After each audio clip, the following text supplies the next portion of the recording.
जात पात न मजहब, सिर्फ इंसान इंसान। मैं हूँ अब्दुल सत्तार बेदी, मैं हूँ पाकिस्तान। बिस्मिल्लाहिर्रहमानिर्रहीम। Welcome to G voice. हजारों साल नरगिस अपनी बेनूरी पे रोती है, बड़ी मुश्किल से होता है चमन में दीदावर पैदा। ईदी।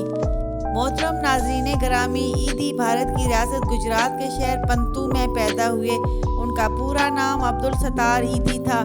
सारी जिंदगी अब्दुल सत्तार ईदी एंड करके मंगे माल रोड दी तस्वीरां हैं, एक झोली फैला के मंगे सारी जिंदगी अब्दुल सत्तार ईदी ते मांग के ते लोगों के बच्चे पालता रहा, नाजायज बच्चे पालता रहा। माल रोड पे बंगूड़े रखे हुए, सोच हंसने वाली बात नहीं, ये रोने वाली बात है। वो अनपढ़ थे। उन्होंने एक एम्बुलेंस ली और चलाना सीखी।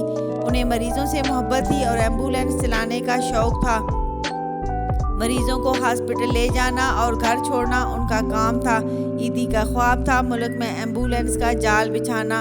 अनपढ़ थे, गरीब थे, पैसा नहीं था, मगर इंसानियत के जज्बे की दौलत से माला माल थे। गरीबों की मदद करने से अल्लाह ने ऐसी राहें खोली कि दुनिया हैरान रह गई। वो गरीबों के लिए भीख मांगते, पैसा भी आ गया, वसाइल भी आ गए। ईदी के 375 सेंटर हैं और हर सेंटर में झूले लगे हैं जहां लोग लावारिस बच्चों को डाल जाते हैं। लोग बूढ़े को घर से निकाल देते हैं, ईदी के पास छोड़ जाते हैं। रोज़ाना 4-5 बूढ़े आ जाते हैं। ईदी का अपना कोई घर नहीं। हर सेंटर के अलग अलग वार्ड हैं। बच्चों के लिए अलग हैं, टीनेजर्स के लिए अलग वार्ड हैं और जो मेंटली पागल हैं उनके लिए अलग वार्ड हैं।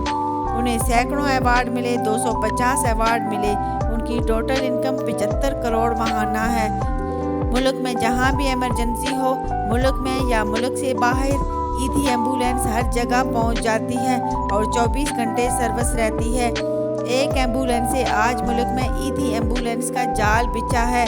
उनकी शरीके अयाद बिल्किस खानम भी उनके शाना बशाना रहीं। अल्लाह पाक उनके दर्जात बुलंद करे और हौज़े कौसर पर जी अपने परिवार समेत उनसे मुलाकात करें। आमीन सुम्मा आमीन।